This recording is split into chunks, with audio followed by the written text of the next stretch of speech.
It's time once again to slip into your camo, grab your bow, and join us out in the field for another episode of the Up North Journal, presented by PSE Archery. The Up North Journal crew is knocked and ready to rock for another exciting adventure. So let's step outside and hit the trail.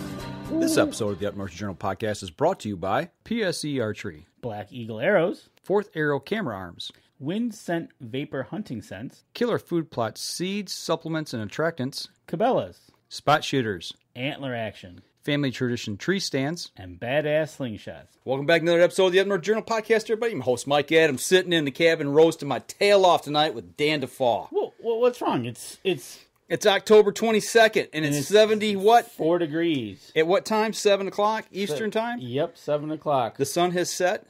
It's dark out, and we're roasting. And he's roasting. Yes. But Deb says she hears us. All right, good. That's good, yeah. You know what? It's a little, enjoy it, because after today, Yeah, what? it's supposed to go the other way. It's supposed to be mid-70s today, and then after today, we're going to have rain for a few days, and we're going to be back into the 60s and 50s. I'm not worried about the rain. We need some cold weather. A little cold will help. I roasted my tail off in the stand this weekend. Got a little warm up there? First time in stand this year. But you made it out to the stand. Barely. It was a rough go. So what do you want to talk about this week? What do you want to start? Well, let's start right there. Tell me about it, because you haven't been out all year. No. And actually, we were going to talk about this on one of the previous episodes as to why, but I kind of backed up on things a little. Last 2 weekends, not this weekend, but the 2 previous, which would have been October 7th Saturday and October 14th Saturday, we had kind of some windy weather. We had a lot of rain. I could have went up either weekend. I could have went both weekends, actually, and hunted maybe one morning or one evening. Okay. And I wasn't going to drive that far. It's a 2.5 hour drive just to go set out for one hunt. First hunt of the year. Go into, my quiet areas and blow them up. And to me, it wasn't worth the risk or the opportunity, not knowing what I had on trail cam yet. I mean, not knowing a lot of things, just going up cold. Right, exactly. And trying to sit for just one, 3 or 4 hour sit. Yeah, it's one of those things. It's a judgment call, and like you said, once you start going in there and start messing with the area, yeah, blowing it up, it changes things. So I decided to wait, and I had this weekend off, and I'm like, made sure all plans were put aside, made sure got all of our ducks in a row, and I took off. Left after work Friday night.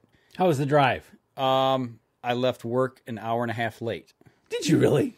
I didn't get out till 11 o'clock. Yeah. I figured it'd be 10 o'clock at least because, Friday night football, having to go shoot the games. Right. Because matter of fact, I kid you not, I was looking at my watch. It was about, I think it was 9:30 when I was heading home from the game. And I looked and I said, oh, Mike's probably just packing up and on his way up north. Yeah. No, wrong.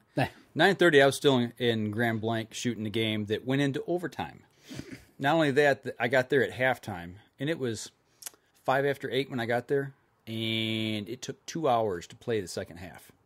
Why? It just drug on. Wow, drug I hate drug when on. that happens. So I was late getting out of work. Yeah, I guess so. So I had to run to the 24-hour grocery store, grab a couple little provisions for camp, right. So I'd have something to eat. Grabbed that real quick, threw it in the shopping cart, got out, got in the Jeep.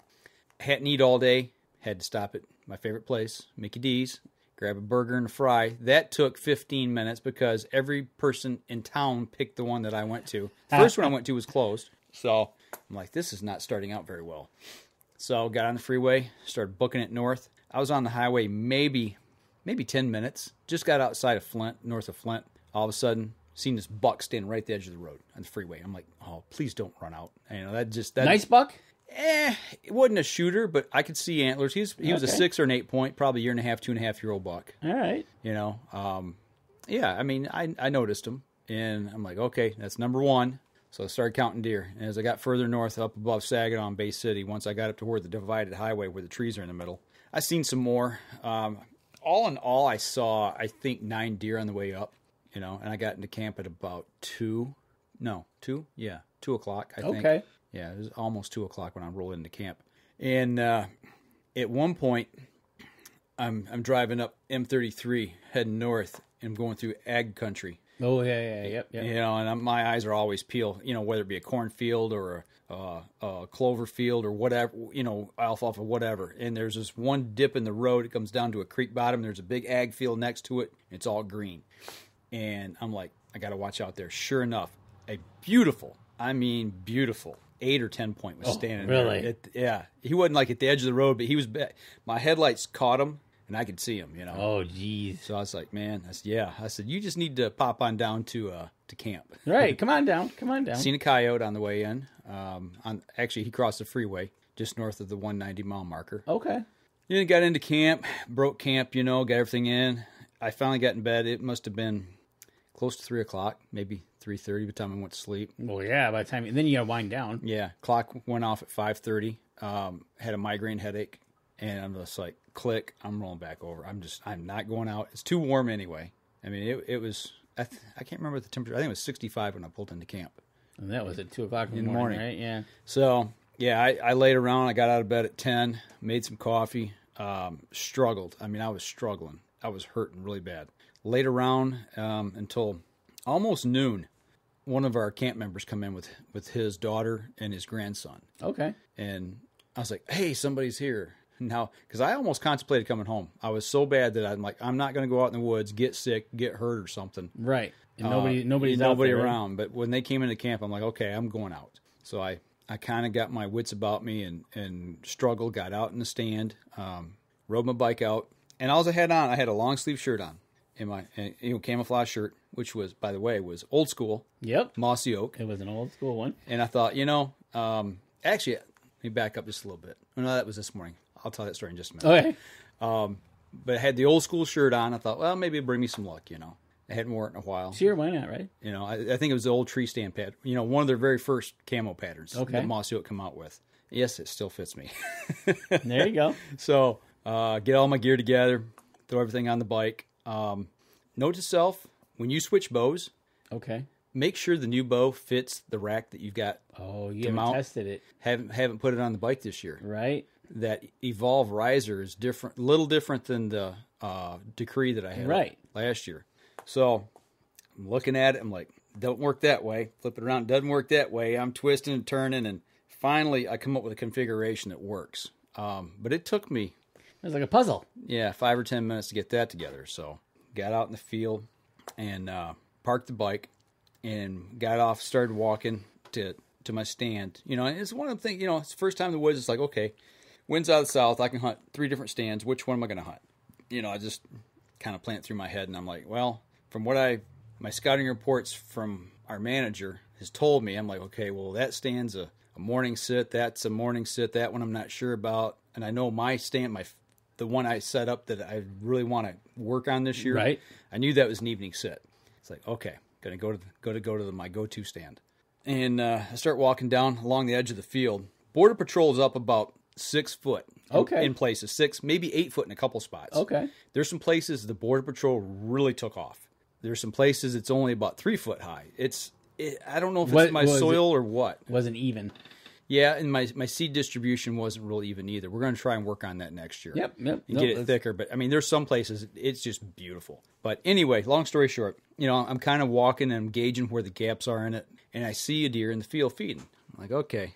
I'm kind of looking at him, sizing him up. It looked like either a fork horn or a spike. Okay. You know, and pick his head up, and he's looking around, and all of a sudden I see another deer bound off behind him and hit the swamp, take off. I'm like, okay, so don't know if I busted him out or if he's just running. But the little buck stood there, and he acted like he kind of saw me, and I'm behind a tree, and I'm doing one of those games where you do the slow move to the side to where you can just barely see his nose, and then you move back to see the position of his nose, if his head's down or up. And I played that for about 3 or 4 minutes. And finally, he put his head back down and started feeding. I'm like, okay, cool. So I started walking real quiet. He's probably 100 yards from me. He's in the field. I'm on the 2-track. Right. And there's a big gap between trees. Okay. And I'm like, I got to get to that next tree or he's going to bust me. You know, if he picks me there, it's just game over. There's nowhere to stop. So I get almost to that tree. Busted. Hey there. What you doing over there, guy? You know, so he sees me, but he didn't run. And at that point, I'm like, okay, just keep your cadence steady and smooth. Keep walking. Don't break stride. And I just kept on cruising down to my stand. So I get down to my stand, and kind of make my way over, get into the stand, climb up. Now remember, what piece of gear have I picked up this year that I said I'm going to wear all year? Yeah, I don't remember. You don't remember. My safety harness. Ah, yes. Because I've been using Family Traditions tree stands. Yeah, you had to buy one. That's right. When the last time we were at Cabela's, you were going to buy one. Yeah, well, I finally bought one. I got a Hunter Safety System harness. And, I've tried it out here, put it on several times, just make sure I know everything, size it all up and all that. So wait until you get to the stand. There you go. Make sure you know how it works. Right, exactly. So I get up and I put it all on, okay, and get my backpack. But before we go on, hang on one second here. I got to be able to show this right here. This is the base, or not the base, but the base. That's the base for the fourth arrow. For the fourth arrow camera arm. Yep. That attaches to a tree, and then there's a gimbal style device that rolls on top of this, hooks onto this to be able to. You can put it on a tree limb going in any direction, right, and level it. But the thing that I wanted to show is this piece right here. For the guys on the live stream, you can see is this little protrusion right here, this little T-bar. That has been put on there so you can hang your backpack. And I want to tell you what, that is the slickest little gadget that I've ever seen somebody just put something on just because. Well, maybe they were thinking. I've got my bases set on my right side. When I'm sitting in the stand, my camera arm is like right here. So I can work my camera. Right, yep. All around in this area here. And my backpack, if you unzip your backpack, kind of stage it, get all your pockets open, and hang it there, you can just go, whoop, reach in, get your stuff, put it back in. It is so nice having something right there. Easy access. I tell you what, it totally changed the way I set my backpacks up now. Oh, yeah, because now you got a place for it, and you know where it's going to be. Yeah. And you talk about easy access, and your movement is cut down. It says going around the tree, behind the tree, or wherever you have your hook. Yeah, yeah. Well, a lot of times I didn't have a hook. You're hunting state land, you can't have a hook in a tree. You're not allowed to have a hook on state land. They do make one where you put it around the tree, but still, you got to make sure because you'll turn all the way around or whatever you're going to do. Yep. But it has really made my backpack use so much easier just by having that little thing on there. So if you guys are looking at camera arms, make sure you check out Fourth Arrow because I'll tell you what, just for that alone, the base, and that's not even the arm, that's the base, right? Right. So, which goes to talk about the bases, and when you have multiple bases, now you've got multiple hooks in your tree stands. Exactly. And it'll be in the same place every time. So I tell you what. So I'm in the stand. Let's stop right there. We'll take our first break. Come back. We'll pick it up from there, okay? Let's do that. We're going to step outside. We'll be right back after this. PSE Archery has always dominated the speed category. Now, the most revolutionary cam system ever to hit the market has perfected the shooting experience. Introducing PSE's Evolve Cam System, featuring extremely high let-off capabilities and the smoothest draw cycle in history. No other cam system has ever delivered this level of total comfort and total control. Experience PSE. Experience performance. Killer Food Plots have been helping property owners for over 20 years create premier whitetail habitat. Whether replenishing your soil with their all-natural Organics Fusion pellets or planting a premier KFP food plot seed blend to help your deer rebuild their bodies through spring and summer while supplying the much-needed high energy during and after the rut, you can trust that Killer Food Plots family and their products will help your deer achieve their full potential.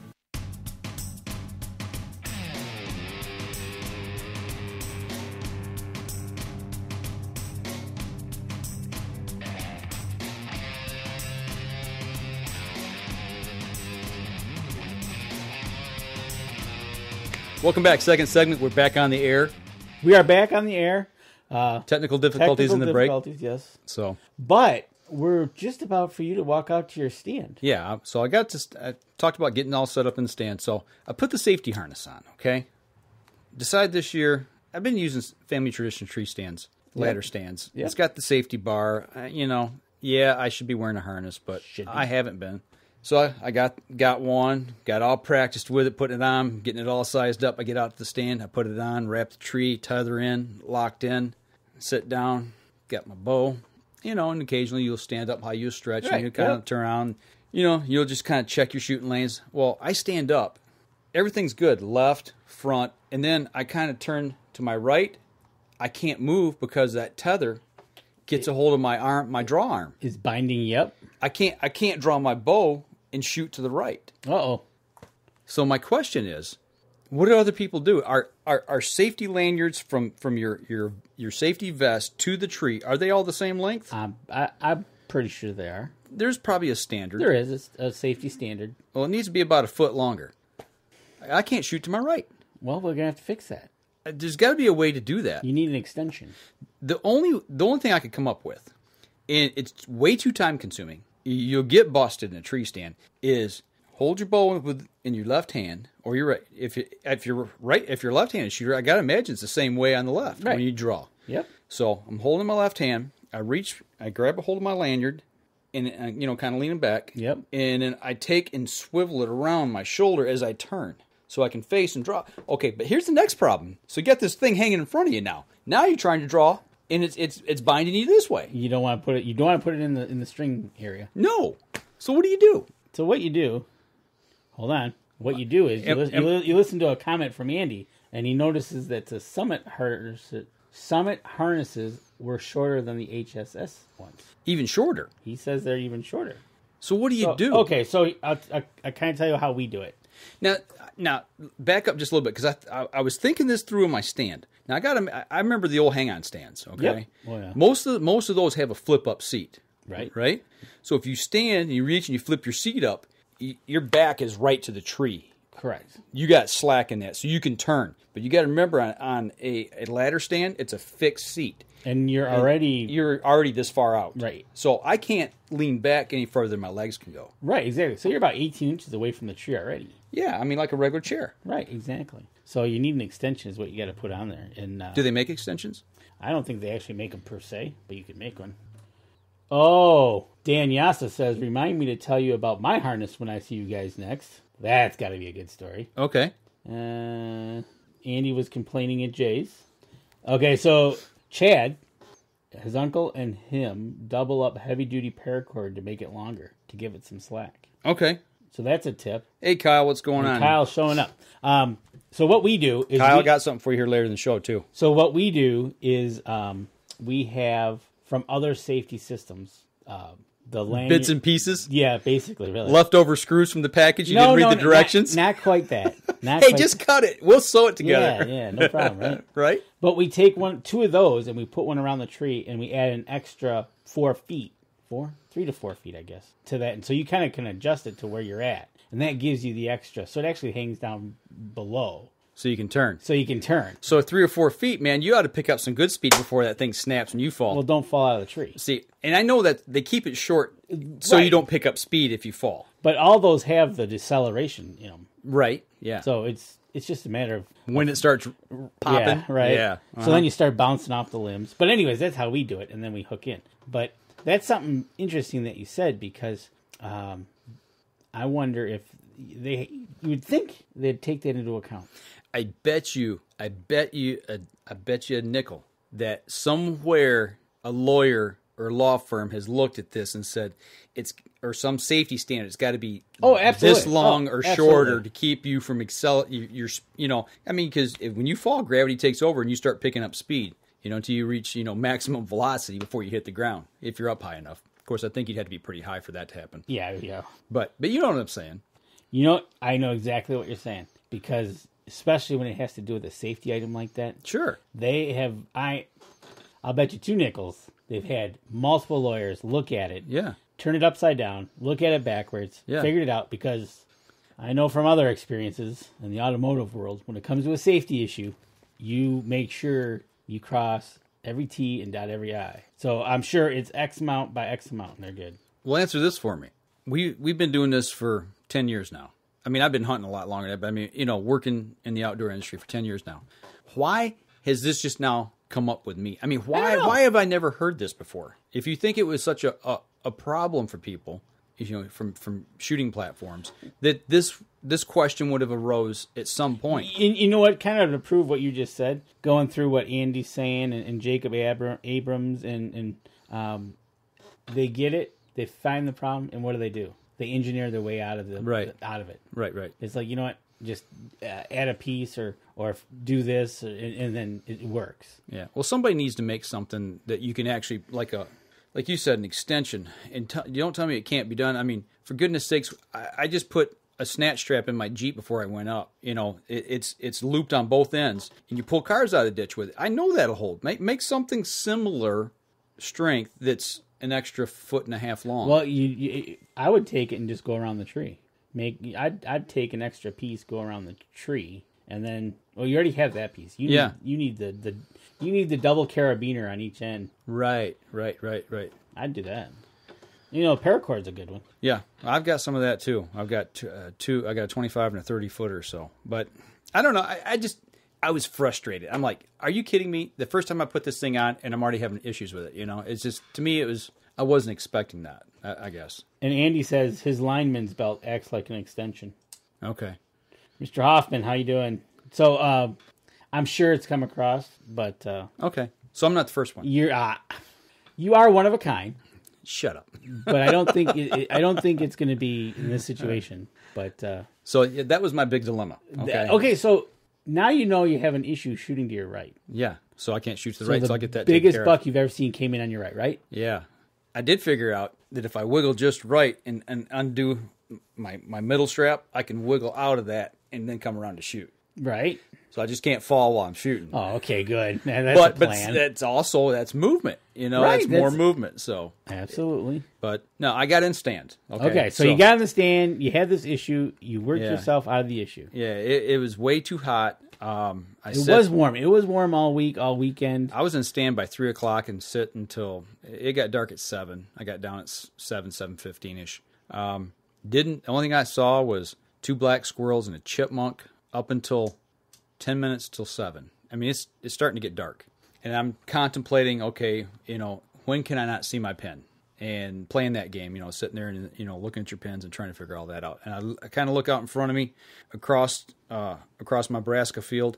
You know how that's kind of set up there in that end. Yep. And looking into the oaks, where the oaks go up to the ridge, and I see movement. And I'm like, oh, giggity, here we go. Because at that point in time, that last half hour, once the sun disappeared over the horizon, got behind the trees, but still light to see before it's just at sunset, you could feel the cool air starting to settle. Yep. And it was dead silent. It was so silent, the silence was screaming. I mean, you could have heard a pin drop a mile away. You hear your ears ringing. Yeah, it's so quiet. You know, and that I've got tinnitus. Yep. And it was driving me nuts because all I could hear were my ears ringing. Yes. And I had the headache on top of that. Oh, yeah. You know, so that's driving me batty. But anyway, I'm like, this is the golden 30 minutes. It's going to happen now, or it's not going to happen at all. You know. And I seen that movement, and it was one deer. And I'm like, pretty good sized body, you know, from what I could tell far away. I'm like, that's no fawn, it's no yearling, you know. And I threw the field glasses up real quick, got my vortex out, started looking, spotting. Head's behind a tree, in a clump of trees. Of course, yeah. Yeah, and I'm waiting. Finally clears, big floppy-eared doe. Yeah. It was too far away to shoot anyway. It was a good 100 yards. But, right, but I wanted to see a buck, you know. I just wanted to lay eyes on a buck, especially down in my area. Just to know that we got something there. And that was the first set of the year. That was the first set of the year. But it didn't rain. That's good. No, it didn't rain. You overcame a little bit of an obstacle. Yeah. Well, the other thing I got, you know, we replanted that field. Remember, it was full of foxtail. Oh, yeah. It had grown up with a bunch of foxtail, and after the deer just completely destroyed the climatize I planted in the spring. So we replanted Labor Day week. Put killer food plots, Carnage brassicas in there. Yep.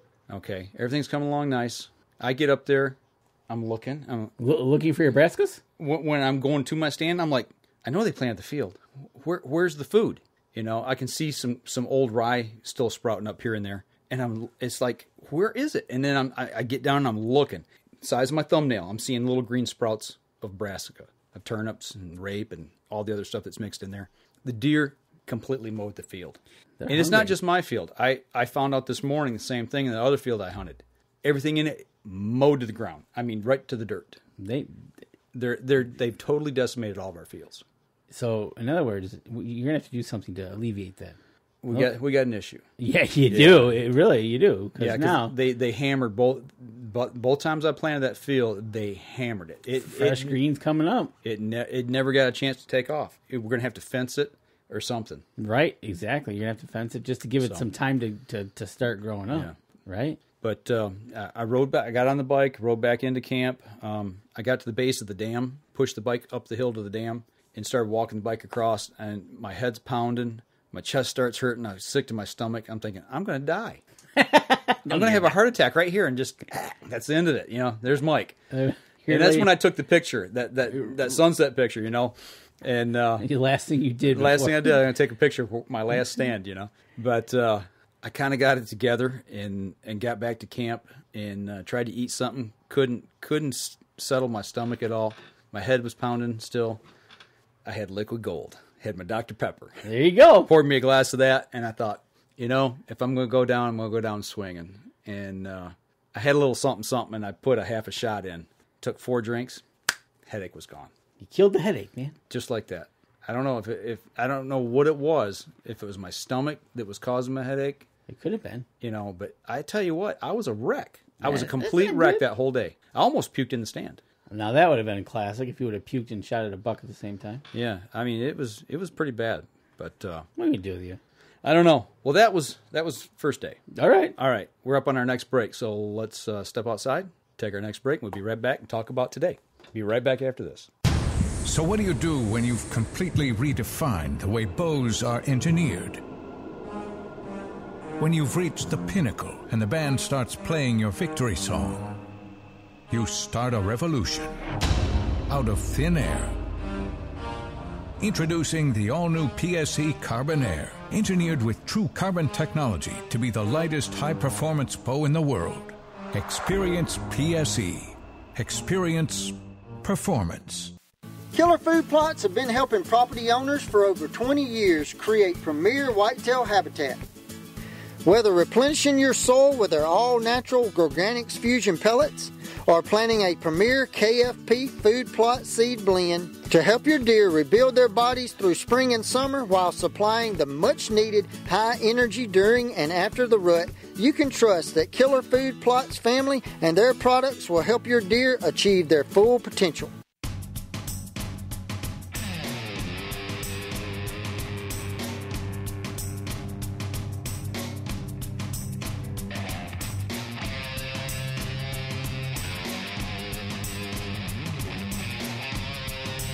Third segment of the show.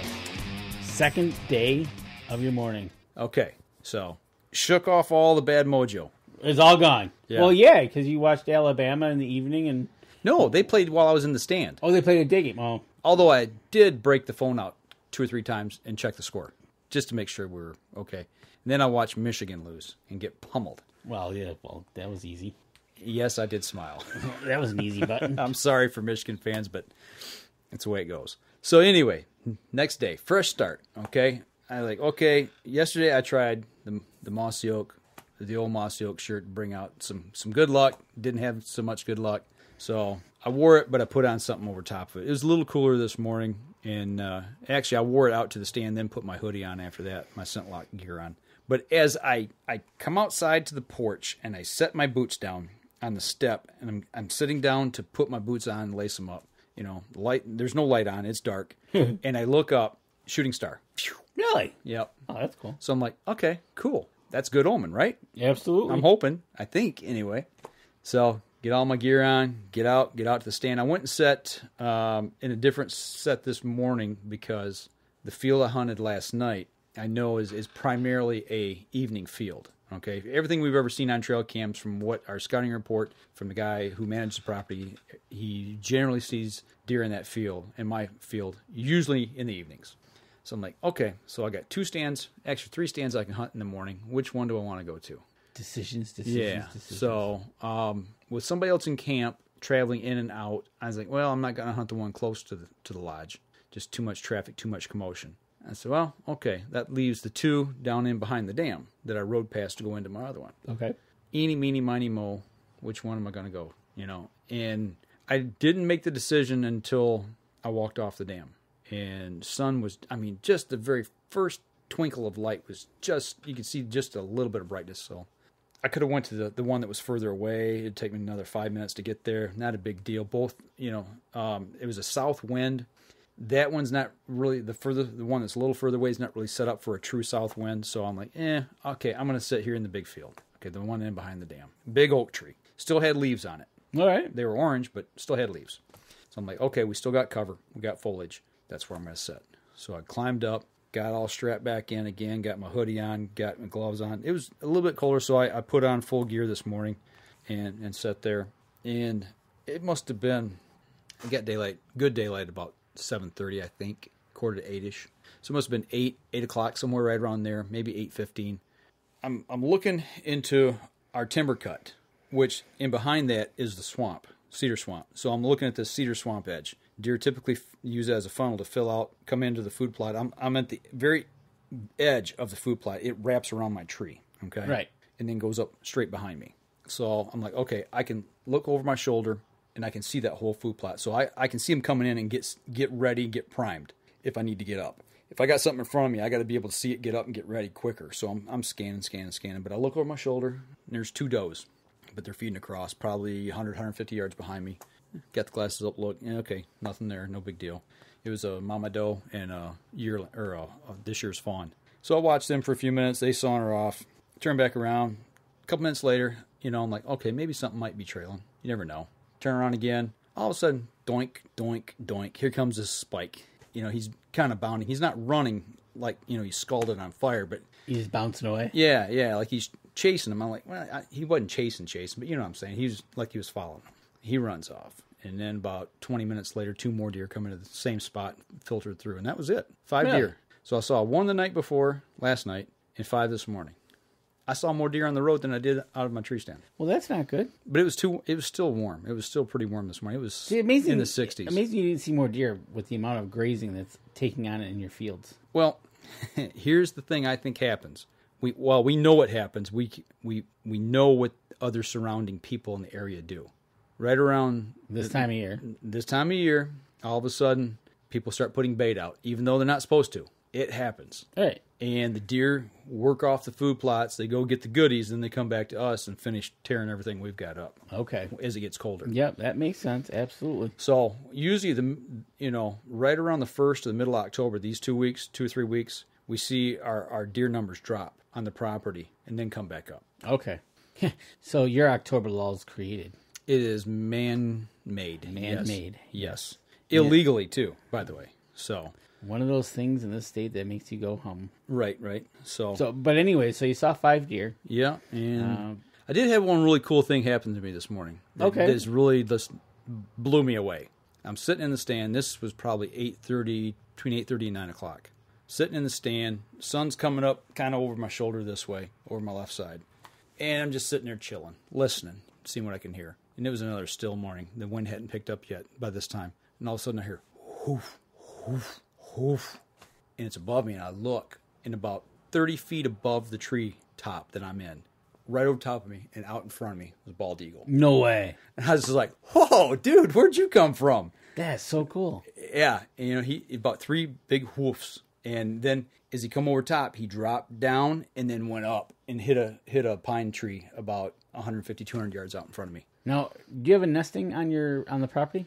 Not that I've seen, but they're all around. Yeah, they're all around. I know, yeah. But I didn't know if I'm setting up shop around the lake. Not that we've seen. Okay. And that's something, if it's near the lake, we'd see it. Yeah, absolutely. Right. It's monstrous. Well, that's cool. Yeah, that made my day.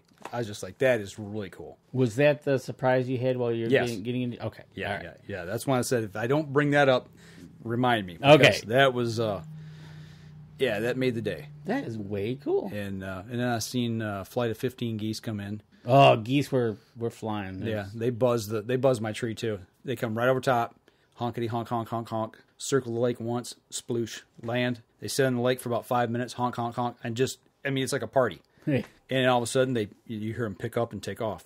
Really? Yeah. They came out of the north, and I don't know if it was migration. I don't think migration's started yet. It's probably still too warm, I'm guessing. No, they get a good south wind. Well, the wind's coming out of the south, so no, they're going into the wind. Yeah. So it wasn't a northern blow. No, they need a good. So I figured they were locals, just checking the pond out. Right.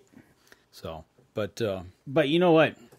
Seeing those and actually hearing it is pretty cool because I heard it before I saw it. That's cool because those birds are huge. Yeah. You know, and obviously, I mean, if he seen me, but I mean, he didn't act like, I mean, he wasn't spook. I mean, he buzzed the treetop. I mean, he could have been 20 or 30 feet overhead. Oh, that's awesome. You know, like I said, I could hear the air coming off his wings. Okay, cool. You know, it was just it wasn't like he was going flat. It was just a couple little woofs. He was just taking his time. Yep. Cruising, right? And like I said, as soon as because that's that big open spot between, after my tree, there's really nothing till you get couple 100 yards in front of me where the big pines are that sit on the edge of the lake. All right. And he come in and then he dropped and then climbed. So he could kind of get that ramp up to land in the tree. Gonna go sit and look for dinner. Yeah. Breakfast, actually. Yeah, breakfast. Excellent. Cool. So you talked about the 4th Arrow camera arm base and how good that was. Did anything else that you used out there? I used the Wynd Scent Grenade for the first time.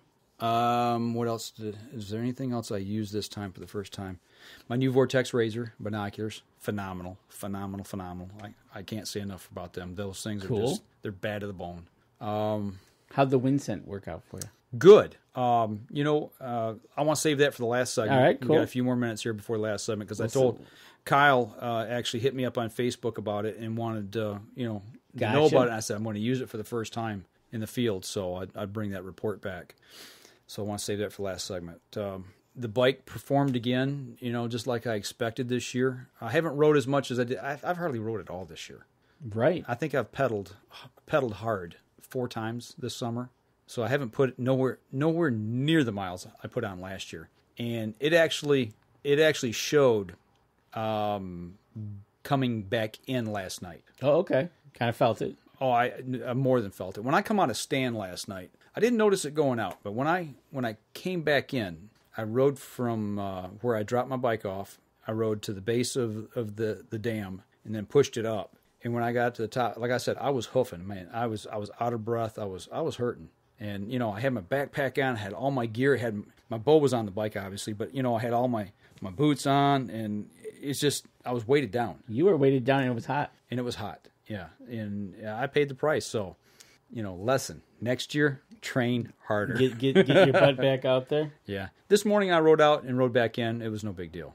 But I was sore though. The one thing was I had my hips really hurt after coming out of stand last night, and I know it's because I rode out, in the stand for 3.5 hours, and then got back and rode back in. Right.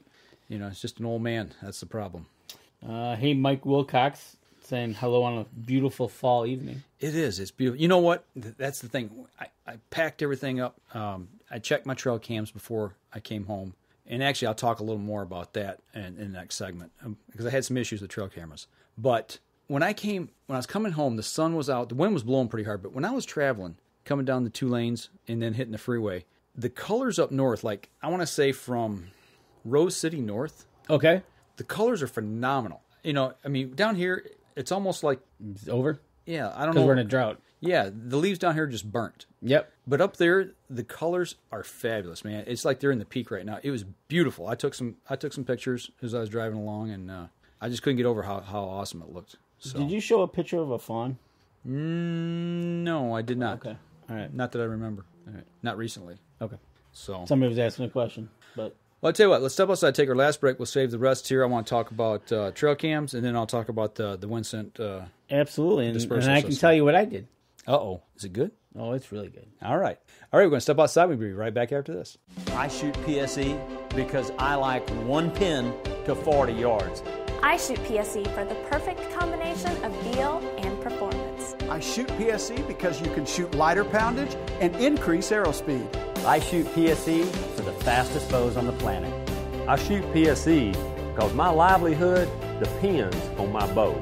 I shoot PSE because better engineering makes a better bow. I shoot PSE. I shoot PSE. I shoot PSE. I shoot PSE. Experience PSE. Experience performance.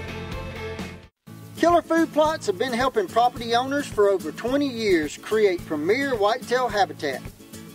Whether replenishing your soil with their all-natural Organics Fusion pellets or planting a premier KFP food plot seed blend to help your deer rebuild their bodies through spring and summer while supplying the much-needed high energy during and after the rut, you can trust that Killer Food Plots family and their products will help your deer achieve their full potential.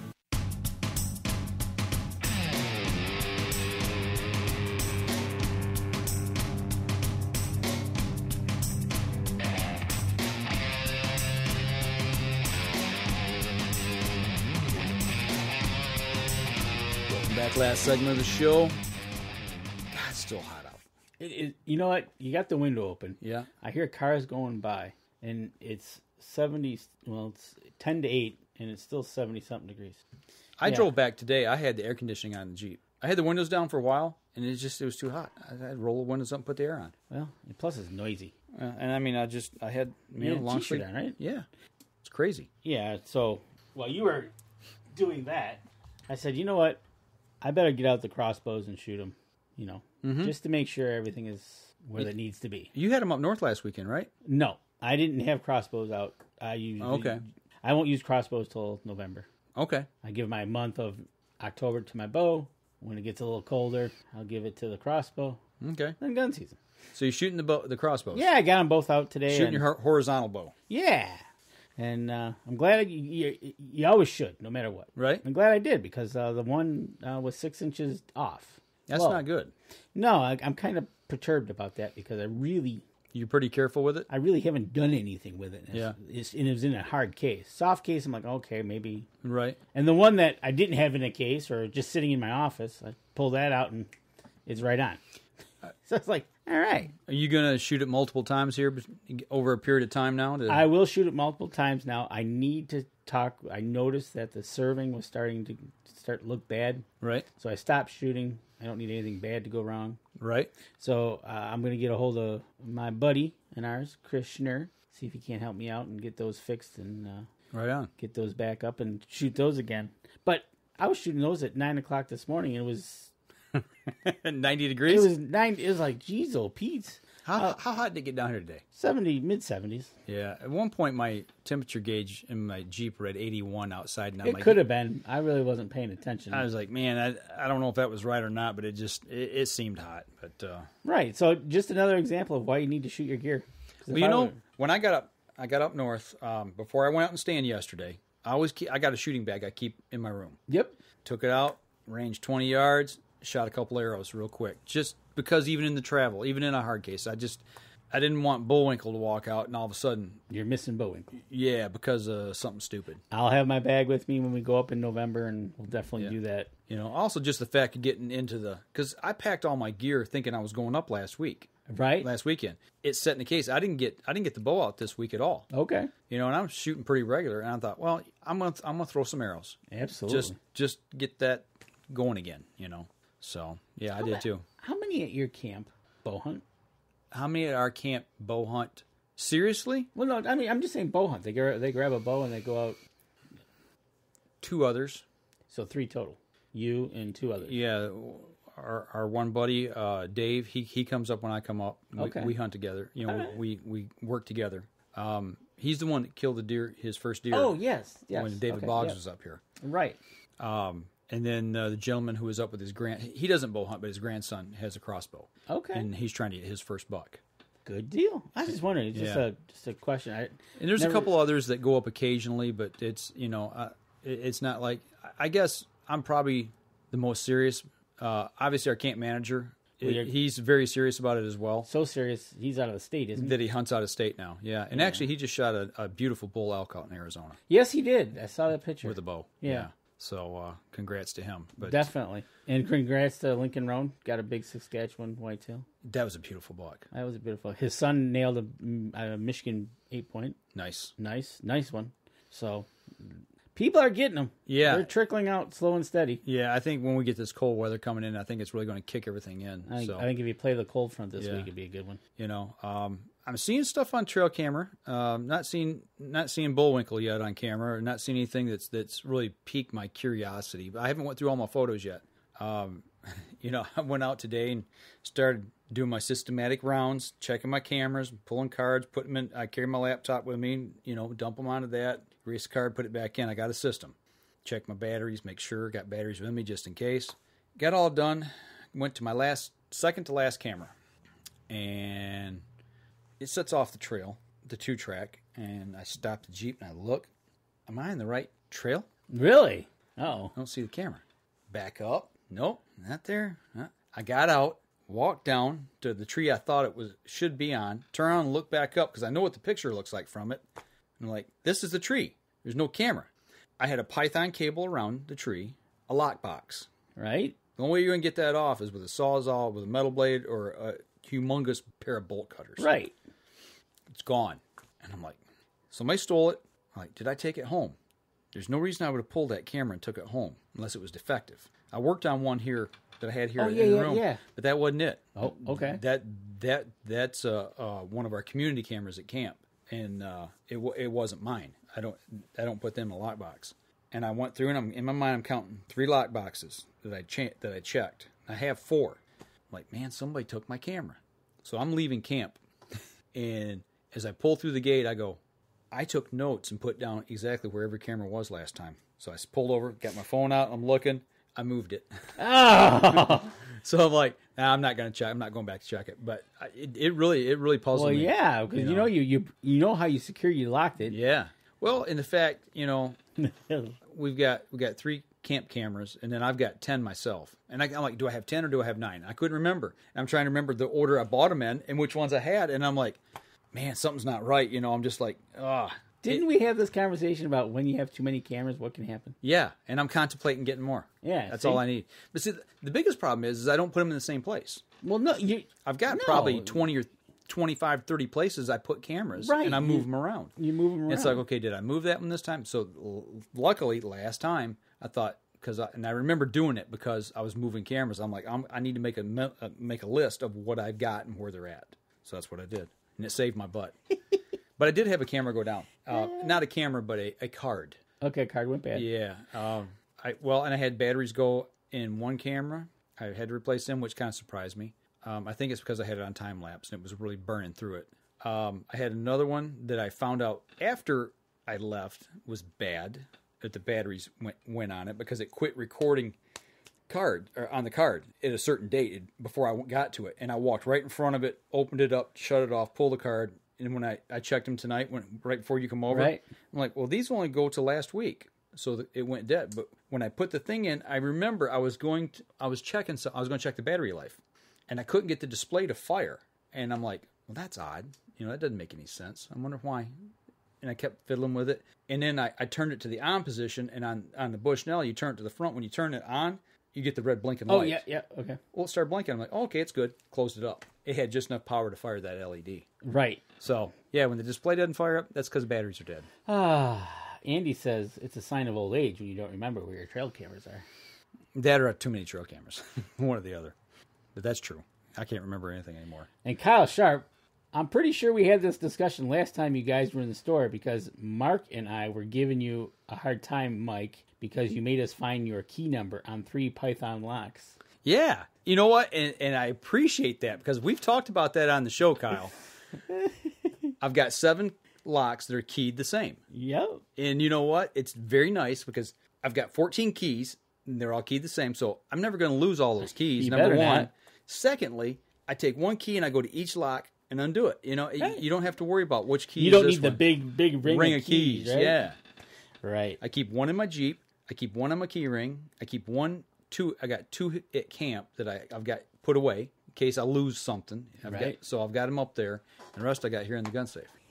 So yeah, there's a method to my madness. Well, speaking of method to your madness, how about giving us a report to Kyle about Wynd Scent? About the Wynd Scent. Okay. Kyle, he hit me up last week about this, and I told him I was actually going to be running this in the woods for the first time. The sticks. I'm trying to remember if I brought that other one back. No, I left it in camp. I did do the replacement on this one. You put the earth scent in there. Yes, I did not put the doe and estrus in. We're a little early for that. Yeah, a little early. But here's the package. This is the old one. That's all it is right there, folks. It's just basically an e-cig. Yeah, it's just a little stick. There's no battery that you have to use on this. Nope. You just, pull the old one out, pop the new one in. All this is a squeeze bulb. And when you put it in, just give it a nice little soft squeeze. You can see it right there. And there's no wind in the cabin. Nope. And that's earth scent. But it's basically like a vaping technology. That's exactly what they're following. Yeah, it's quiet. You've got the different scents on it. And I was able to going to the stand, I was checking wind. And when I got in the stand, once again, I had my backpack sitting on that camera, on the camera arm, the little hook there on the side. I had this sitting on top. Every now and then, I just get up and I just give it a little puff, making sure my wind's in the right direction. Make sure things hasn't changed. I forget. Look up real quick, see what these retail for. I know the sticks, replacement sticks, are $14.99. And I believe they said when we talked to them at ATA that there's about 400 puffs per stick, roughly, if I'm not mistaken. So it lasts you a season. But the thing I like about it, you don't have to fire anything up. There's no batteries. You just pull it out, you give it a little puff, and you're done with it. If you care, it comes with a little lanyard you can put around your neck. I didn't want it around my neck because I didn't want it swinging, getting in the path of my bowstring in case I was able to get a shot. But you could hang it on a hook or whatever and have it, right by you. Super light. The only thing I was worried about with this, the only concern that I had was being in my backpack. If I had my backpack too full and it squeezed down on it, you know what I'm saying, and was puffing in my backpack. Oh, wasting it. Yeah, just wasting it. Yeah. Okay, so you can pick up the grenade, which is this, right? With one stick, the dough and estrus. It comes with it. That's $29.99. So $30. And then the refills are $14.99. So $15 for a refill. And they have. They give the different scents. Citronella. That'd be good for when turkey hunting. Coyote. Mosquitoes. Dough and estrus. You said coyote. Coyote. Dough and estrus. I wonder if it's if it's a coyote attractant. It has to be. It has to be. That's the only thing. Well, I know donut is. Donut, yeah, that's for bear hunting. Earth, elk urine, and pine. Okay. And those all retail for $14.99 each. All right. And then if you that's in the grenade, then they have the grenade launcher. That's the battery operated deal. Right, that's where you set that down. And that comes with a remote control. And that would be like what we were talking about ATA. That's what you'd use in a bear hunting situation. You put it outside your blind. Don't put it in your blind. you don't want the bear coming to inside your blind. Don't do that. So look at Kyle. He's all over it. $30. He's supposed to be working. So yeah, no, but real simple technology. And you get that out there, and a little puff here and a little puff there. Yeah, helps you out. Yep. Yeah, I tried smelling it, and yeah, it kind of smells like dirt. Earth scent equals scent. dirt. Yep. So and that's funny. It's a good product. I like it. I use it. Yeah, it's real simple. It's lightweight. Yeah, it works. I mean, Exactly. it does what it says it does. So it does what it's intended to do. Yeah, and gives you a little extra bonus with whatever scent you're using. Yep. So absolutely. If that's what you want, it's a wind scent, something to or something to disperse some kind of other scent. For attractant. coyote, elk, bear. So there you go. Or if you just want it to smell good in your office, you can use donut. yeah, Dan. I tell you what, when you get yours fired up, put the dough estrus in, walk through the building, and hit that a couple times. I said donut.